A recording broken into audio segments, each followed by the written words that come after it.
नमस्कार, स्वागत है आपका खास खबर में और मैं हूं आपके साथ सपना दीपक मदेशिया। बुलेटिन का आगाज करेंगे। आगामी 23 जुलाई को केंद्रीय वित्त मंत्री निर्मला सीतारमण लोकसभा में चालू वित्त वर्ष 2024-25 के लिए केंद्रीय बजट पेश करेंगे और इस बार बजट से लोगों को तमाम उम्मीदें हैं और इसके लिए देखिए आज बैठक भी हो रही है और बेहद महत्वपूर्ण बैठक भी, जो आज केंद्रीय कैबिनेट की अहम बैठक है। पीएम मोदी की अगुवाई में यह बैठक होने वाली है और इस बैठक में बजट 2024 सहित कई अहम मुद्दों पर चर्चा हो सकती है। इसी के साथ साथ आपको बताते चले कि लगातार जो है कई लोगों को ये उम्मीद भी है कि आखिरकार क्या कुछ जो है इस बजट में होने वाला है। आर्थिक मामलों के जानकारों का क्या कहना है, ये भी हम बताएंगे। इस संबंध में आर्थिक मामलों के जानकारों का कहना है कि देखिए, वित्त मंत्री केंद्रीय बजट 2024-25 में किसी भी टैक्स से पहले लोगों के लिए आय सीमा को मौजूदा 3 लाख रुपए से बढ़ाकर 5 लाख रुपए तक कर सकती है। तो वही इस बार बजट में वेतन भोगियों के लिए आपको बता दें कि आयकर में मानक कटौती भी जो है मौजूदा सीमा को 50,000 रुपए से बढ़ाकर 1 लाख रुपए तक किए जाने की संभावनाएं व्यक्त की जा रही है। इसी के साथ साथ आपको यह भी बताते चले कि होम लोन से संबंधित क्या कुछ होने वाला है, इस पर भी हम चर्चा करेंगे। और इसी के साथ साथ देखिए, केंद्रीय बजट में होम लोन लेने वालों के लिए एक प्रमुख नीति आयकर अधिनियम की धारा 24B के तहत कर लाभों को शामिल करने की उम्मीद भी जताई जा रही है। तमाम उम्मीदें हैं जो कि आम जनता को सरकार से है और इस बजट में रसोई गैस पर डायरेक्ट बेनिफिट ट्रांसफर जैसी आवश्यक वस्तुओं पर भी सब्सिडी के जरिए महिलाओं को समर्थन करने की उम्मीद जताई जा रही है। इसी के साथ साथ ये बेहद महत्वपूर्ण बैठक आज होने वाली है। वहीं स्वास्थ्य सेवा के लिए भी इसी तरह के प्रयास की उम्मीद की जा रही है। खासकर महिलाओं के रियायती स्वास्थ्य सेवा दी जाएगी। तो देखिए, प्रधानमंत्री नरेंद्र मोदी के नेतृत्व में आज जो केंद्रीय कैबिनेट की बैठक होगी और ये मीटिंग पीएम आवास में होगी। तो वहीं आपको बता दें कि ये पूरी जानकारी न्यूज एजेंसी ANI ने दी है। मीडिया रिपोर्ट्स के मुताबिक बैठक में केंद्रीय बजट 2024 पर चर्चा की जाएगी और इसके लिए केंद्रीय मंत्री किरण रिजिजू अलग अलग राजनीतिक दलों के नेताओं से भी मुलाकात करेंगे। वहीं बजट सत्र 2022 जुलाई से शुरू होकर 12 अगस्त को समाप्त होगा और इसके अलावा प्रधानमंत्री नरेंद्र मोदी आज शाम 6 बजे जो है भाजपा मुख्यालय भी जा सकते हैं। इस दौरान पार्टी कार्यकर्ताओं से मुलाकात करेंगे। आपको बताते चले कि आखिरकार जो है वो बैठक में कौन कौन से मुद्दों पर बातचीत हो सकती है, क्या कुछ उम्मीदें हैं आम लोगों की, इस पर भी हम चर्चा करेंगे। आपको बता दें, देखिए 1 जुलाई 2024 को राहुल गांधी ने लोकसभा में कहा था कि सरकार के लिए अग्निवीर यूज एंड थ्रो मजदूर है। तो वही इसी के साथ सरकार अग्निवीरों को पेंशन देती है, न मुआवजा और न ही शहीद का दर्जा। राहुल के इस बयान के बाद से मुद्दे पर विवाद शुरू हो गया। सरकार के सहयोग दल JDU के प्रवक्ता KC त्यागी ने अग्निवीर पर भी बदलाव की मांग की है। वही 28 मार्च 2024 को रक्षा मंत्री राजनाथ सिंह ने कहा था कि सरकार अग्निवीर भर्ती योजना में बदलाव के लिए तैयार है, लेकिन अभी तक कोई बदलाव नहीं किया गया। हालांकि सरकार ने 12 जुलाई 2024 को पूर्व अग्निवीरों के लिए केंद्रीय सशस्त्र पुलिस बलों की भर्ती में 10% सीटें आरक्षित करने का फैसला किया है। तो वही आपको यह भी बता दें कि 17 जुलाई को हरियाणा के मुख्यमंत्री नायब सिंह सैनी ने अग्निवीरों को राज्य की सरकारी नौकरियों में 10% आरक्षण देने का ऐलान किया है। यानी कि राहुल गांधी की तरफ से जो बयान सामने आया था कि अग्निवीर यूज एंड थ्रो है, तो उस पर जो है बदलाव करने की बात राजनाथ सिंह ने कहा था। और आपको बता दें कि कल से इसकी बानगी भी देखने को मिली हरियाणा में, जहां मुख्यमंत्री नायब सिंह सैनी की अध्यक्षता में अग्निवीरों को 10% आरक्षण दिया गया। आगे आपको बताते चले कि देखिए, देश भर के हजारों छात्र जो है नीट यूजी परीक्षा का विरोध कर रहे हैं और इन छात्रों ने सुप्रीम कोर्ट में परीक्षा में गड़बड़ी और ग्रेस मार्क्स दिए जाने के खिलाफ शिकायत की है। तो वही पेपर लीक का मामला भी सामने आया है और नीट यूजी पेपर लीक में केस में CBI अब तक 12 गिरफ्तारियां कर चुकी है। तो वही 7 राज्यों की पुलिस ने 45 आरोपियों को अरेस्ट किया है। तो फिर आपको बता दें चले कि आज ये बैठक बेहद महत्वपूर्ण होने वाली है और इसके लिए देखिए आज हम इस पर चर्चा करेंगे कि आखिरकार बजट में क्या आम और क्या खास है। और इसके लिए देखिए हमारे साथ कुछ मेहमान भी जुड़ रहे हैं। सबसे पहले उनका परिचय आपसे करा देते हैं। बीजेपी से प्रवक्ता रामराज्य शर्मा जी जुड़ रहे हैं और इसी के साथ कांग्रेस से अंश वत्स जुड़ रहे हैं और इसी के साथ साथ हमारे संवाददाता चंडीगढ़ से OP शर्मा भी हमारे साथ जुड़ रहे हैं, जो है बजट की शुरुआत करने के और इसी के साथ चर्चा करेंगे कि आखिरकार क्या कुछ खास इसमें जो है हो सकता है। आप सभी का बहुत बहुत स्वागत है। सबसे पहले शुरुआत करूंगी OP शर्मा आपसे, क्योंकि देखिए जब बजट पेश होता है तो खासतौर से आम जनता जो कि बेहद उत्साहित होती है, एक साल इंतजार करती है कि आखिरकार क्या कुछ उनकी उम्मीद होती है, क्या कुछ उनके लिए सरकार जो है लेकर आए बजट में। तो अभी फिलहाल आप ग्राउंड जीरो पे भी रहते हैं और आम जनता से देखिए रूबरू भी होते हैं। तो ऐसे में बजट को लेकर आम जनता का क्या कहना है, क्या उम्मीदें इस बार सरकार से लगा के बैठी हुई हैं? देखिए सपना, मोदी पार्ट 3 का जो है वो आम बजट जो है वो 23 तारीख को जो है वो पेश होगा और 22 तारीख से बजट सत्र जो है लोकसभा का शुरू होने वाला, तो उससे पहले एक अनौपचारिक बैठक आज कैबिनेट की बुलाई गई है और ये एक फॉर्मेलिटी के तौर पर बुलाई जाती है कि लोकसभा जब सेशन चलेगा तो उसके अंदर किस तरीके से जो है वो रणनीति बनाई जाएगी, क्योंकि विपक्ष इस बार थोड़ा सा मजबूत ज्यादा आया है और उनके पास बहुत सारे मुद्दे हैं, जैसे अग्निवीर योजना को लेकर जो पिछले सत्र के दौरान जो कुछ देखने को राहुल गांधी के बयान के बाद देखने को मिला था, उसके बाद जो है वो हालात कैसे रहे हैं, कांग्रेस की या विपक्षी दलों की क्या रणनीति रहेगी, उसके ऊपर भी कहीं ना कहीं चर्चा होगी, किस तरीके से उनका जवाब दे। इसी तरीके से अगर हम बाकी सभी मुद्दों की बात करें, नीट का पेपर दोबारा किया जा रहा है, सीबीआई की जांच चल रही है, इसके अलावा नॉर्थ ईस्ट की जो घटनाएं हुई हैं, जो नॉर्थ ईस्ट में जो हिंसा अभी तक भी जारी है, उसको लेकर भी विपक्ष कहीं ना कहीं सवाल उठा। साथ ही अगर हम जम्मू कश्मीर की बात करें तो वहां पर पिछले कई दिनों से हिंसा जो है वो आतंक की जो घटना है वो बढ़ चुकी है, तो उन सभी मुद्दों को लेकर कहीं ना कहीं भारतीय जनता पार्टी की जो ये सरकार है वो इसमें चर्चा करेगी और किस तरीके से रणनीति बनाया जाए, किस तरीके से विपक्ष के सवालों का जो है जवाब दिया जाए। तो कहीं ना कहीं इसी तरीके से एक जो बैठक का ये पहले। दूसरे अगर पहले की बात करें रियायतें, क्योंकि मोदी सरकार की तीसरी बात सत्ता में आने के बाद ये एक तरह से पहला बजट होगा, क्योंकि मार्च में जब बजट लाया गया तो वो इंतरिम बजट आया था और वो सिर्फ और सिर्फ जुलाई महीने तक ही लेकर आए थे। तो अब देखना ही है कि मोदी सरकार किस तरह की राहत देते। बहुत सारी डिमांड लोगों की, सबसे पहले तो जो इनकम स्लैब है उसके अंदर एक बड़े बदलाव की कहीं ना कहीं बातचीत चल रही है, होम लोन्स वगैरह हैं, आम आदमी से जुड़े हुए किसानों के लिए भी कुछ उम्मीद करेंगे, क्योंकि अगर हम पंजाब बॉर्डर, शंभू बॉर्डर या खनौरी बॉर्डर की बात करें तो यहाँ से किसान एक बार फिर जो है वो दिल्ली कूच करने का ऐलान कर चुके हैं। सुप्रीम कोर्ट में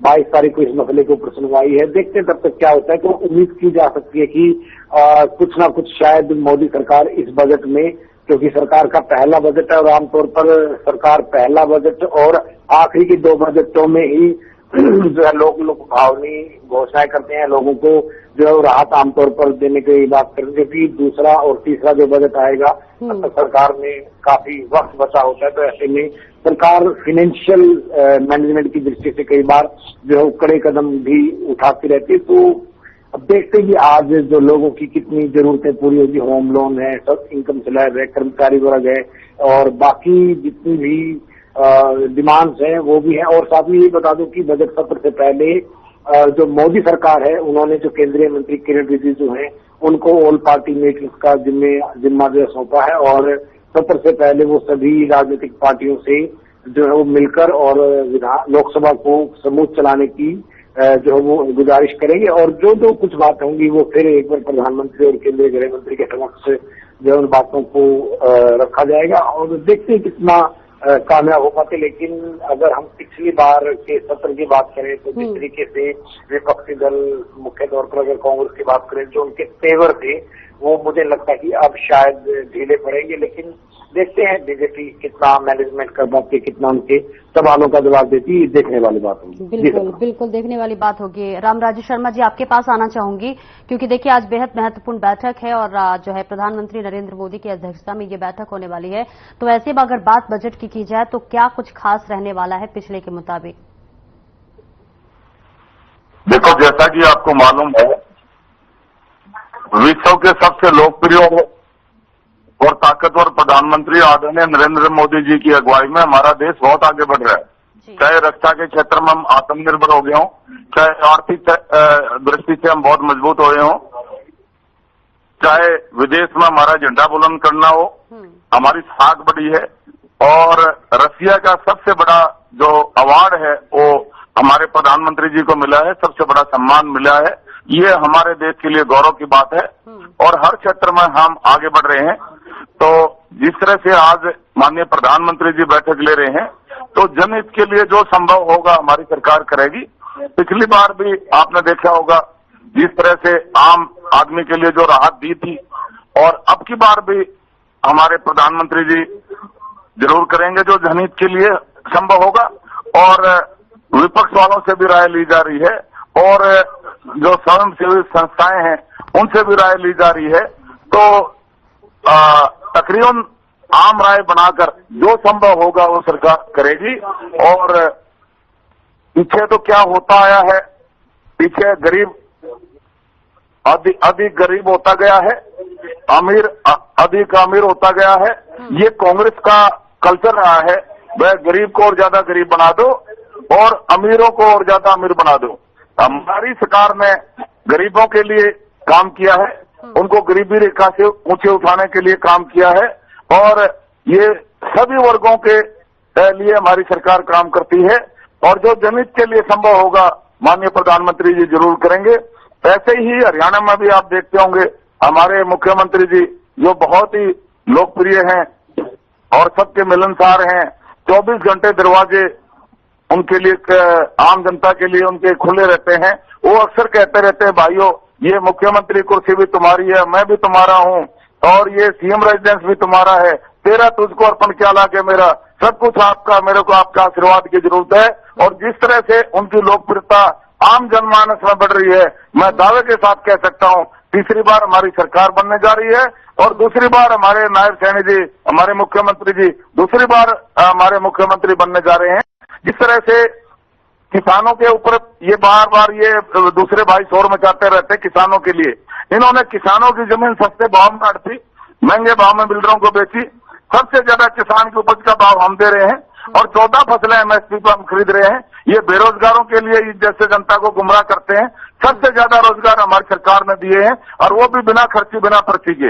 पहले भर्तियां किस आधार पर होती थी, पहले मुख्यमंत्री अपने चेतों को नौकरी लगाता था, जातिवाद, परिवारवाद, क्षेत्रवाद, भाई भतीजावाद, इस वाद के आधार पर नौकरियां मिलती थी। हमारी सरकार ने मेरिट के आधार पर नौकरियां दी। आज बिना खर्चे बिना पर्ची के किसान का अग्निवीर योजना जो लागू किया गया, उसके बाद से कांग्रेस का ये कहना था, राहुल गांधी ने भी देखिए ये कहा था कि यूज एंड थ्रो ये किया गया है। इसी के साथ देखिए लगातार इस समय नीट का भी मामला है, वो भी लगातार इस वक्त जोरों शोरों से उठ रहा है। तो ऐसे में क्या जो है कांग्रेस की तरफ से जो आरोप लगाए जा रहे हैं उसके जवाब में क्या कहेंगे आप? क्योंकि आपकी तरफ से कहा गया था कि अग्निवीर योजना में बदलाव किया जाएगा, अभी तक हुआ नहीं।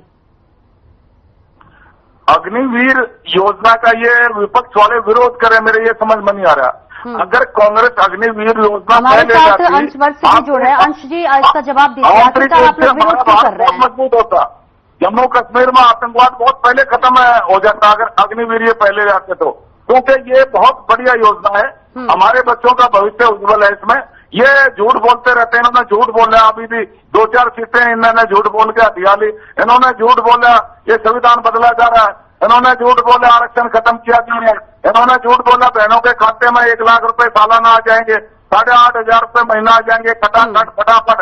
वो खटाखट फटाफट वाले भागे भागे फिर रहे हैं।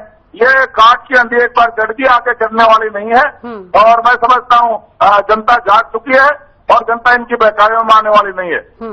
अंश वक्त से भी हमारे साथ जुड़ रहे हैं। अंश जी, जैसे कि आप लोगों की तरफ से भी कहा गया, राहुल गांधी जी ने भी, आपके नेता ने कहा कि जो ये अग्निवीर योजना है ये यूज एंड थ्रो है और तमाम जो है जो बजट में खास बातें थी उसको भी जो है आपकी तरफ से कहा गया कि जनता को ये समझ में नहीं आया।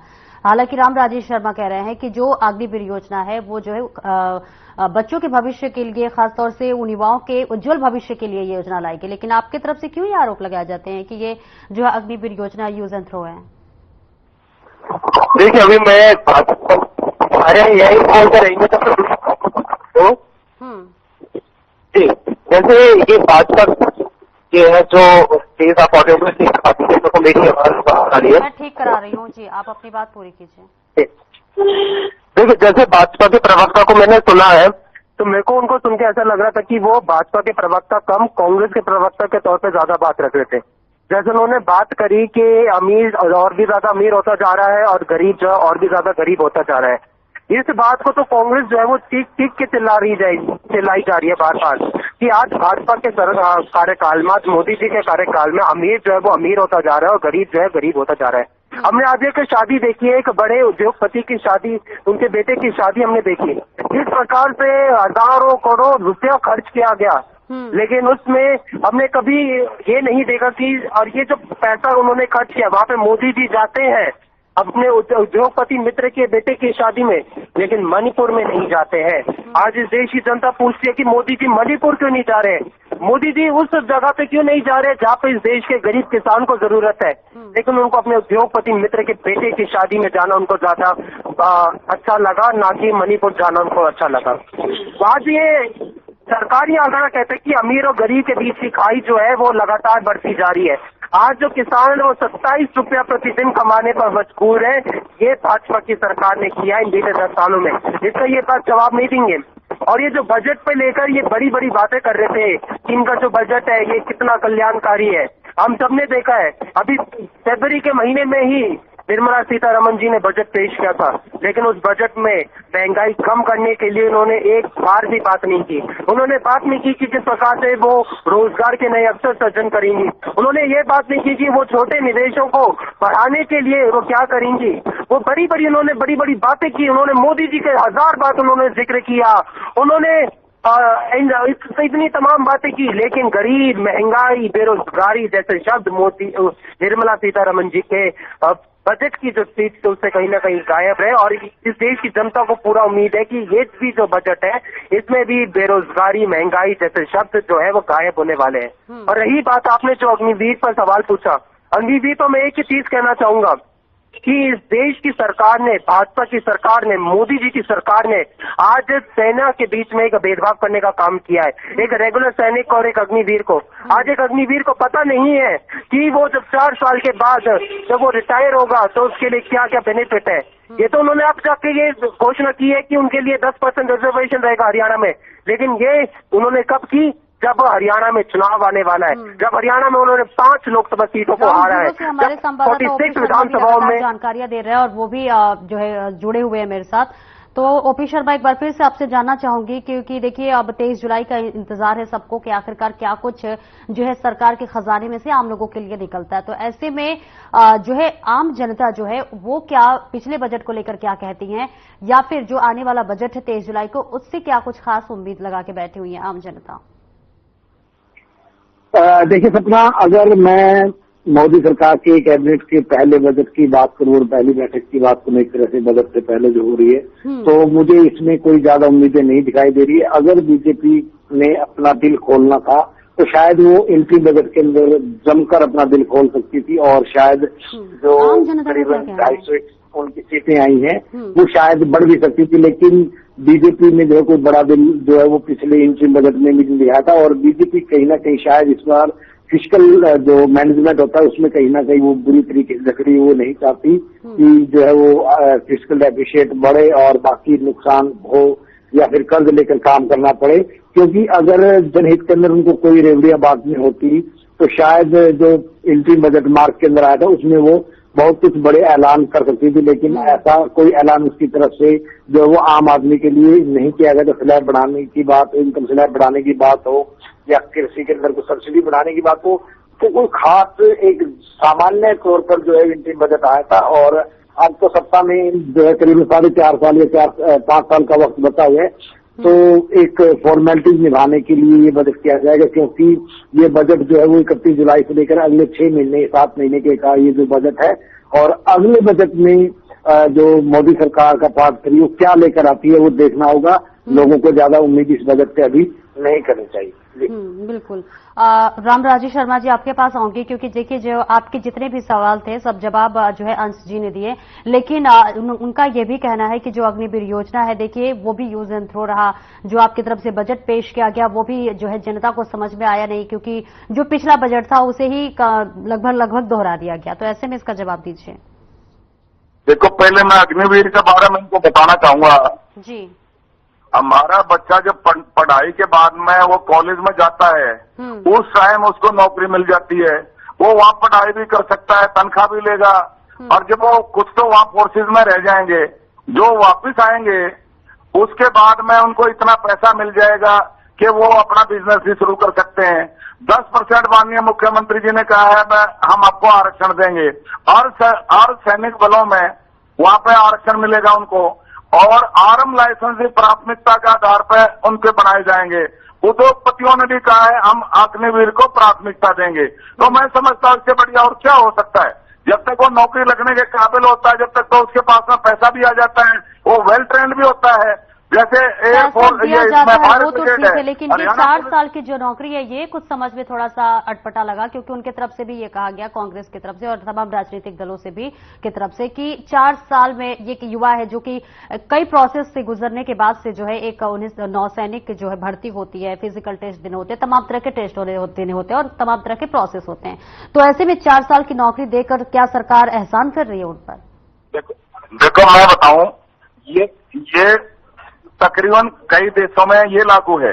हमारे यहाँ बहुत पहले ये स्कीम लागू हो जाती तो जम्मू कश्मीर में हालात इतने बदतर नहीं होते जो कांग्रेस ने बनाए हैं, क्योंकि वो वेल ट्रेंड होता है, हथियार चलाने में वेल ट्रेंड होता है। सरकार प्राथमिकता के आधार पर उनको आर्म लाइसेंस देती है, उग्रवादियों का भून देते हो तो, और हर जगह, क्योंकि वो डिसिप्लिन वाला आदमी होता है, जहां भी फौजी रहेगा वहां पे डिसिप्लिन रहेगा, वहां पे ये क्या नाम है शरारती तत्व तो वहां एंटर नहीं कर सकते, लाइन ऑर्डर बढ़िया मेंटेन होगा, और सरकार उसको इतना पैसा भी देती है कि वो आके अपना बिजनेस कर सकता है, 10% आरक्षण मिल सकता है, और सैनिक बलों में भी उनको आरक्षण मिलेगा। वहां पे जैसे CISF है, BSF है, रेलवे पुलिस फोर्स है, हरियाणा फायर ब्रिगेड है, हरियाणा पुलिस है, तो ये अपना और जितने भी हैं, तो इसमें 10% आरक्षण माननीय मुख्यमंत्री जी ने हमारे को कल भी कहा, आर्म लाइसेंस में भी उनको प्राथमिकता मिलेगी। और इससे बढ़िया तो देखिए अभी भी हो रहा है। जिस दिन प्रधानमंत्री नरेंद्र मोदी ने शपथ ग्रहण किया था उस दिन भी 5 जवान शहीद हुए थे